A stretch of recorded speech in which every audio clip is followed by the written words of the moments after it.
என் இனிய நல்உறவின் உறவுகளே, நாம் இன்று 11/7/25 இருக்கின்றோம்.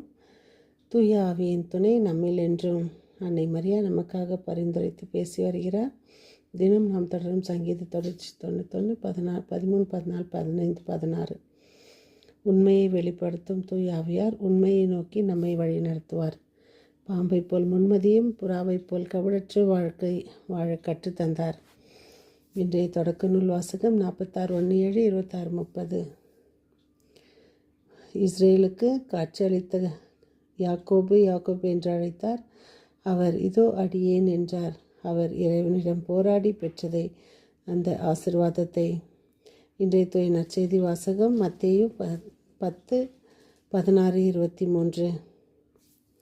இதோ நம்மை ஓநாய்களிடையே அனுப்புகிறேன், நீங்கள் முன்மதியோடு இருங்கள் என்று அந்த முன்மதியை நமக்கு கற்றுத்தருகிறார். அதை யாரை போல் இருக்க வேண்டும் என்று ஒரு சாதாரண ஒரு பாம்பை போலும் புறாவை போல முன்மதியோடு இருங்கள் என்று தூய ஆவியார் உங்களுக்கு துணை புரிவார். மற்றொரு கிறிஸ்து என்று அழைக்கப்பட்ட அசிசி நகர் புனித பிரான்சிஸ் வாழ்க்கையில் நடந்ததாக சொல்லப்படும் நிகழ்வு இது. எகிப்து நாட்டு அரசன் முன்னால் நின்றார் நம் புனிதர். அந்த அரசன் முன்னால் விரிக்கப்பட்டிருந்த கம்பளத்தில் எங்கு பார்த்தாலும் சிலுவை உருவங்கள். அரசனுக்கு பக்கத்தில் போய்த்தான் அவருக்கு வணக்கம் செலுத்த வேண்டும். அசிசி நகர் புனித பிரான்சிஸ் கம்பளத்தின் மீது நடந்து சென்று அரசனுக்கு வணக்கம் செலுத்தினார். அப்பொழுது அரசன், நீயே சிலுவையை மதிக்காத போது நான் ஏன் சிலுவையை வணங்க வேண்டும் என்றார். அப்பொழுது தூய ஆவியால் தூண்டப்பட்ட அசிசி நகர புனித பிரான்சிஸ் இந்த கம்பளத்தின் மீது வரையப்பட்டிருக்கும் சிலுவைகள் அனைத்தும் இயேசுவின் பக்கத்தில் அறையப்பட்டிருந்த 2 திருடர்களின் சிலுவைகளை சுட்டி காட்டும். சிலுவைகள் என்றார் இயேசு, இன்றைய சிலுவைகள் என்றார்.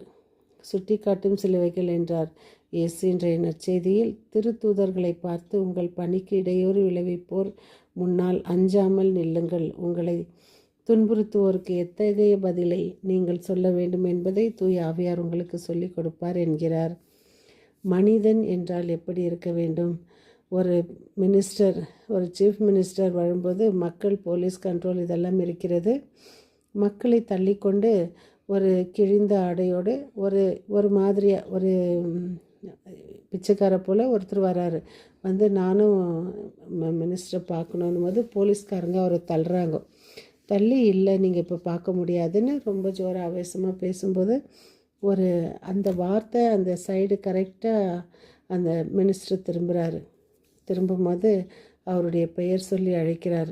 அவருடைய பெயர் சொல்லி அழைக்கும்போது அவருக்கு ஒரே சந்தோஷம். அப்பொழுது அவரை அருகில் கூப்பிட்டு, என்னையா எப்படி இருக்கு அப்படின்லாம் கேட்கும்போது, நானும் நீயும் சிறையில் இருந்து நாம் என்னெல்லாம் பேசணும், நீ எனக்கு எத்தனை உதவி செஞ்ச அப்படின்ட்டு அப்போ அவர் கேட்குறாரு, குடும்பம் நீங்கள்லாம் எப்படி இருக்கீங்கன்னு. இவருக்கு அந்த இடத்துல அதெல்லாம் சொல்ல முடியல. அப்போ மினிஸ்டர் என்ன பண்ணுறாரு, ஒரு ஆளை நியமித்து இந்த மனிதன் பின் சென்று அவருடைய குடும்ப வரலாறை, குடும்ப சூழ்நிலையை எடுத்து வாங்கலன்னும் போது அந்த ஒரு நோயாளி மனைவி, அவருக்கு 3 பிள்ளைகள், அவர் ஒரு சிறு உடைந்த வீட்டில் அவர் வாழ்ந்து கொண்டிருக்கிறார். இதை பார்த்த அந்த மினிஸ்டருக்கு ஒரே ஆச்சரியம். உடனே அவருக்கு ஒரு நல்ல ஒரு போலீஸ் வேலையை தந்து அவரை, ஏனென்றால் நாமெல்லாம் சுதந்திர போராளிகள், அதனால் நம்மளுடைய அந்த போராட்டத்தில் நாம் வெற்றி கண்டதை விடக்கூடாது என்பதற்காக அவருக்கு அந்த போலீஸ் வேலையை வாங்கி தருகிறார். ஆனால் யார் அந்த அப்பேற்பட்ட மனிதன், மாமனிதன் என்று பார்க்கும் பொழுது யாரும் இல்லை, முன்னால் வாழ்ந்த காமராஜர் தான். அவர் மனிதனாக இருந்து மனிதனை மதித்ததில் எவ்வளவு பெரிய மகிழ்ச்சி.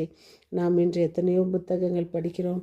அதிலும் நாம் படிக்கும் ஒரு திருவிவிலியம் அதைவிட மிக சிறந்த நமக்கு எடுத்துக்காட்டாக இருக்கிறது. ஆனால் நாம் அதன்படி வாழ முயற்சி செய்கிறோமா? எதுவுமே அறியாத மக்கள் அதை மதித்து மனிதனை மனிதனாக மதிக்கும் அந்த ஒரு அன்பை பார்க்கும் பொழுது இது ஒரு நல்ல நமக்கு எடுத்துக்காட்டாக விளங்குகிறது. அதனால் முடிந்த அளவு ஒருவரை ஒருவர் மதிப்போம், பழையதை மறப்போம், மன்னிப்போம், ஏற்றுக்கொள்வோம். அந்த ஒரு மனதை நமக்கு தர இறைவனிடம் ஜெபிப்போம்.